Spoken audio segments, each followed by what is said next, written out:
Once you drink that first one, it takes you on a ride you never agreed to go on. Every day, in every way, I swore, I vowed, I'm never gonna do it again. I'd pour it down the drain, only to be going out at 4 p.m. later that day to get more.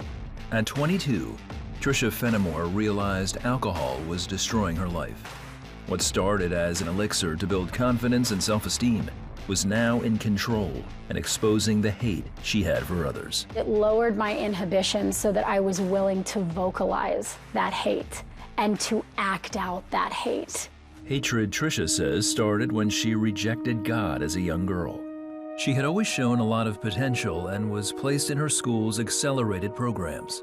For her, being smart equated to being a good person, so she decided in 5th grade she had no need for God. Everyone tells me I'm smart, so I could probably do this life thing on my own. I could maintain a good enough heart on my own. We'd say the Pledge of Allegiance. And from then on, I just stopped saying the words under God. And that was the expression of my atheism. Until then, I went to college and was able to really dive in the deep end of that angry, militant atheism, argumentative spirit. It was in college she discovered alcohol gave her the confidence to voice her anger and hatred towards anyone who disagreed with her, especially Christians. I became very combative, highly aggressive and hostile to anyone who even dared mention God. If I saw a cross necklace on somebody, I was just filled with rage about it.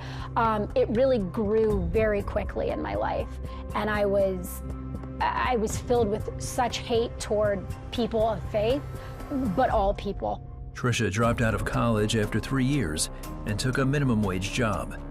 Feeling the guilt of wasted potential only deepened her need for alcohol. I wanted somebody to blame, I wanted a scapegoat, and I sure didn't want it to be me.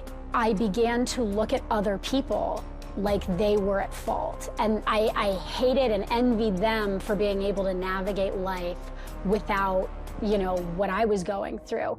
At 22, she realized she had to stop drinking. But over the next year, every attempt brought another failure. Then, one morning, just before her 24th birthday, after another night of blackout drinking, Tricia finally took an honest look at her life. I thought about the trajectory of things. I thought about alcohol's role in it all. I thought about my decision way back when to eliminate God from my life. And I just said, God, I don't know what you are.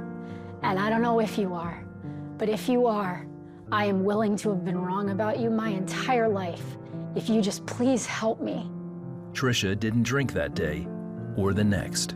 In fact, for the next 2 weeks, every time she felt tempted, she asked God for help, and she was able to resist. After 2 weeks, she got a better job as a restaurant hostess. One night, while filling in behind the bar for the bartender, Tricia spilled vodka all over herself.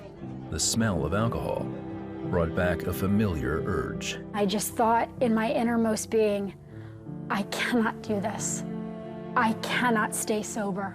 I felt a voice, like it almost like vibrated within every cell of my body. And I just felt the words, even when evil surrounds you, I am with you.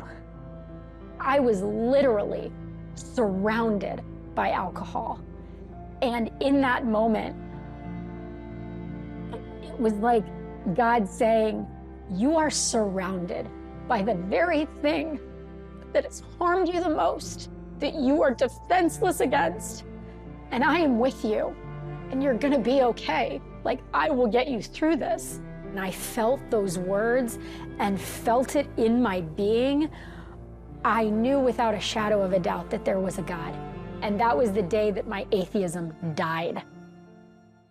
Although Tricia was conquering her drinking, she was still captive to the anger and hatred she felt towards others and herself. For 2 years, she searched through the Bible and other religious texts, looking for guidance, but found none. Then one night, after a devastating breakup with her boyfriend, Tricia went for a walk. And I said, God, I thought this guy was your plan for me. I'm out of ideas. Show me what you want for me. And then I sat there and I looked at the sky and I got increasingly angry because I felt entitled to a response from God in the way that I expected it. It was then Tricia passed a church where some people were coming out, and she felt drawn to go talk with them. And I said, my name's Trisha. I'm a recovering alcoholic, and I'm either gonna drink or kill myself. They showed kindness and love to me. They never forced it, but they just showed the love of Jesus. It turned out to be a Bible study group, and they invited Trisha to join them. Over the next few months, they continued showing her the love of Jesus as they helped her learn to trust God. It was in that Bible study that Trisha fully surrendered her life to Jesus. I felt a hope that I had been created with purpose, on purpose. I learned that I was born in the image of God and that I have profound value, irreplaceable value, and purpose in that. Still, one stronghold remained in Trisha's heart: racism. A year after giving her life to Christ, Trisha felt God wanted her to take a class in a predominantly black seminary in Harlem. It was very uncomfortable, but it was also one of the most transformative and beautiful experiences of my life. In that class, Trisha finally learned to see everyone as made in God's image with a purpose and value. Again, she felt God's prompting to humbly ask others for forgiveness. He did convict me to reach out to several people in my past, and I did write them letters, I did call, I did repent directly to my black brothers and sisters who I had harmed in the past. Trisha has stayed sober since she first cried out to God in 2011. She's married with 2 small boys and has a large online presence where she shares God's love and the power of forgiveness. Whatever struggle you have, whether it's racism, whether it's addiction, whether it's jealousy, whether it's envy, lust, whatever, run the gamut. If we seek God daily and in every hard moment, He will deliver us from that. And that, for me, has been the only way out from literally the gates of hell.